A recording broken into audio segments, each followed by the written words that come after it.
Hey, I know you. You provide a service to clients to help them with their health or their wealth or their physical space or their relationships.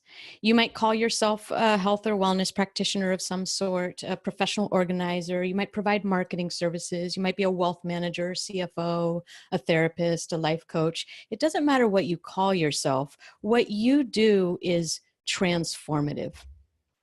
Now, listen, if that's you, and if you're getting people in your strategy sessions or discovery calls or consultations that say they can't afford your services, or they need to talk to their partner to make a decision, or they just need to think about it, that does not mean that you're priced too high.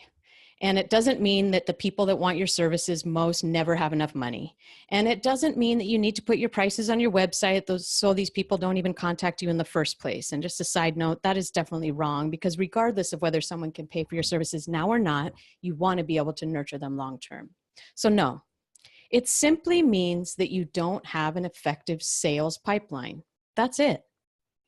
Now, right now, maybe your pipeline is full of cracks and leaks, and it might look something like this. Someone expresses interest in your services. Maybe they contacted you by email through your website asking about your prices, or maybe you met them at a networking event and they said they'd love to talk to you.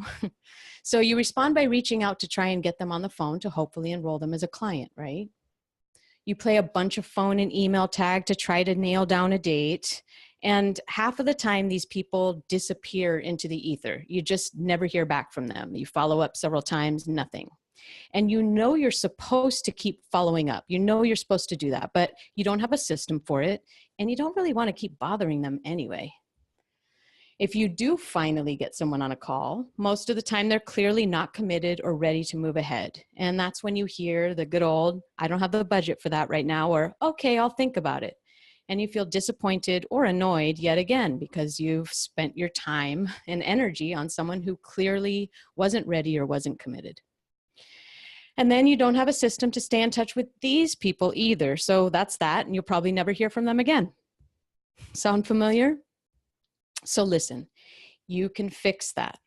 You can build a streamlined process that takes someone from lead to prospect to client effectively, efficiently, and predictably, so that you don't waste your time on the wrong people and you fill your roster with more high quality clients that you love. Because guess what? A great sales pipeline actually creates clients you love, not just more money. You will know your conversion rates. You can predict your income. You have the data to budget for marketing, and you can finally build the awesome business you envisioned when you started. You simply build a sales pipeline. You clear a path to your front door, and you lay it with stepping stones for your prospects to walk one step at a time to your door, where they're knocking and waiting for you to open up and let them in. This will transform your business. And today I'm going to show you how to build this pipeline or build those stepping stones. So what I'm going to teach you is the 5 stages of your sales pipeline. But first, let me just say that I'm glad you're here.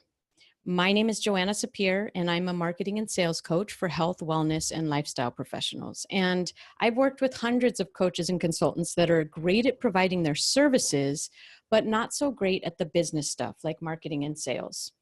And I've found with my clients that simply mastering the sales process can drastically increase your income, usually without any more attention to marketing than you're already doing. So let me explain that.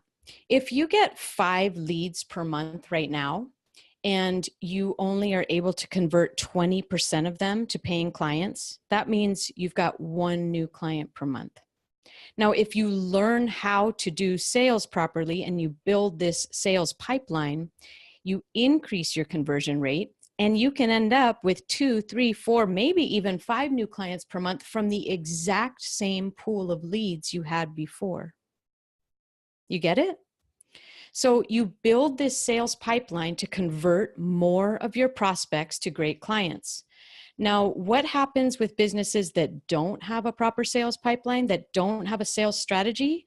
Well, you may know this picture. They struggle to get clients and make money. They have up and down months. They have unpredictable revenue.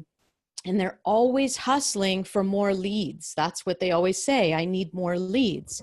And to get more leads, they think that what's missing is marketing.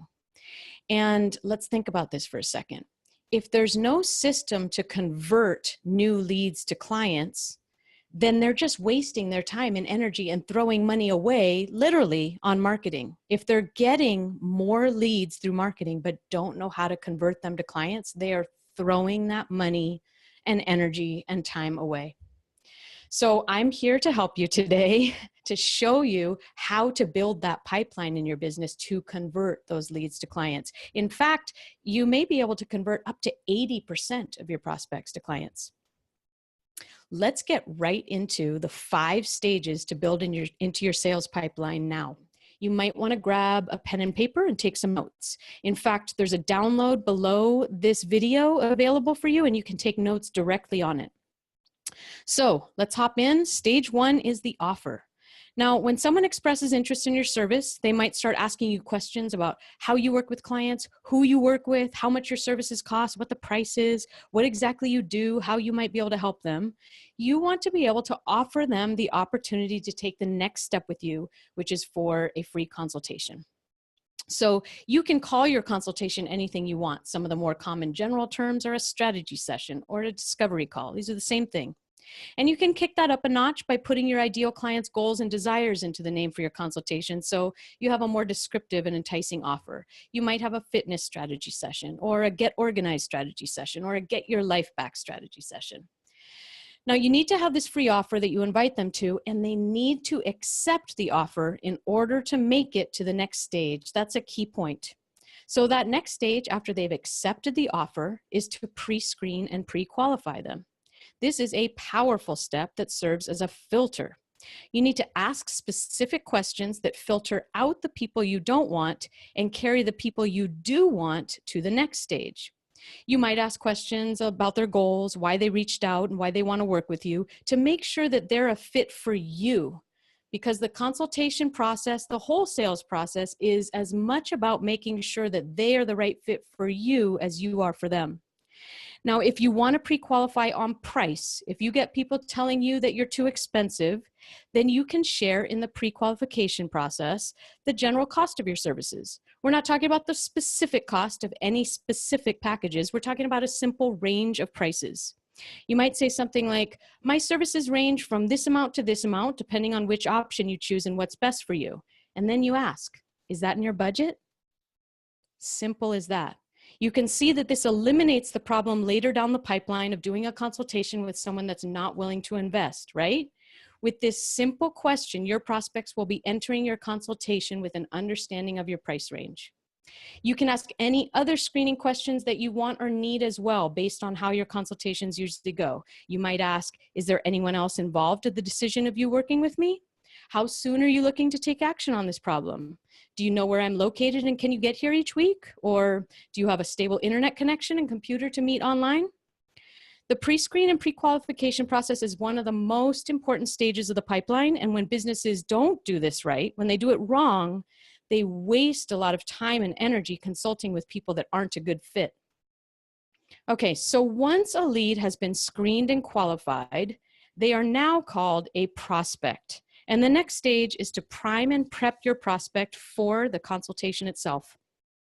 You might have anywhere from 2 to 7 days between scheduling the consultation and the consultation itself. So use that time to educate, to entertain, to excite your prospect about their meeting with you. Teach them about who you are. Teach them your message, what you're all about, why you started this business, what you love about your work. You can share case studies and client stories and before and after stories and pictures. And make sure that if you haven't already, you set expectations for the consultation itself. How long does it take? What are you guys going to do? Is there anything they need to bring or have with them? All of that preps them for the consultation itself. Okay, stage 4 is the consultation itself. Now, this is a big topic. A consultation usually takes at minimum 30 minutes, sometimes up to 60. So there's a lot of different steps within the consultation itself. Today, I'm going to give you 3 tips that you can implement right away that are big picture ideas to make your consultations more successful. Tip number 1, remember that you are the expert. So you lead the consultation. This person is coming to you for your expert opinion and advice, and you need to position yourself that way as the expert and give it to them. You are not the interviewee answering questions from them, hoping that they're going to hire you. You are the interviewer. You're checking them out to see if they're a good fit for what you do just as much as they're checking you out. Okay, so they're coming to you for your expert advice. Remember that. Tip number 2, ask big questions and then don't accept their first level answers. You always need to dig deeper and ask why. Even beyond the first answer, you ask why, and you even take that one and you ask why again, and you keep going until you get to some real root level answers. So they say they want to get healthier and you ask why. They say they want to grow their business and you ask why, and you keep asking why. If you're truly going to serve this person well, you need to understand deep down their motivations. Really, if you're going to serve them well, you need to understand what this is really about for them. And right here in the consultation, by doing this, you're also showing them that they can feel safe and heard with you. Remember that the consultation is the beginning of a committed relationship together, and you want to be really real with your prospect at this point. Tip number 3, don't ask them what they're looking for. Ask them about their goals and what they want to achieve. Henry Ford famously noted that if he had asked people what they wanted before he invented the car, they would have said faster horses. Most of the time, our prospects don't know the solution they're looking for, and often they come to us thinking they know, but they're wrong. So ask about your prospects' problems and goals that they want to achieve, not about the solution they think they need, because you are the expert that's going to diagnose the problem and then recommend the solution. In fact, just that process itself of hearing about what they're dealing with and then you as the expert showing them what they actually need, that is transformative just in that moment itself. So of course, there's a lot more details to the consultation itself, but these are 3 really great tips that you can implement right away to start making your consultations more successful. For your business to be successful, you have to learn how to give a great consultation. Have to. Sales is the number 1 skill for growing your business. And you want to be able to do a consultation where you feel totally confident making the sale when it's the right fit for you, totally confident, one where you're able to make a meaningful connection with your soon-to-be client, and one where they say, yes, I'm fully committed. Here's my credit card or whatever other payment they're giving you. Okay, moving on. The final stage is onboard and wow. Now, technically the sale's already been made here, right? You have a new client, they've just paid you, and it's time for you to let them know that they made a great choice. So send them a card or a gift welcoming them. Give them tools or information that will help them be successful as your client. This can be done with an automated service. There's a number of ways you can do that. You want your new client to feel special and like they're now part of your inner circle, or if you have a community of clients and you're welcoming into that. So there we have it, the 5 stages of your sales pipeline. Without these steps, you've got leads that lead to nowhere. And with these steps, you've got leads that turn to prospects that turn to great long-term clients. Now, all of these stages can and should be systematized and some of them automated so that your leads move down the pipeline predictably. And you should be tracking the numbers at each stage, and anyone that doesn't progress from one stage to the next gets placed in a long-term nurturing campaign. So if you're tired of never hearing back from a lead after you've tried following up, or you're tired of spending time in a consultation only to hear, well, let me think about it. And if you think that more marketing is what you need so you can get more leads, but really you don't have a system like this in place to convert the leads to clients, stop. Don't spend money or time or energy on marketing for more leads until you have a solid system in place that converts them to great paying clients. All successful service businesses have this system in place, and it's time for you to learn and build it too. Now, if you want help implementing and building any or all of these steps, I invite you to apply for a strategy session with me below, or you can find a link at my website at joannasapir.com.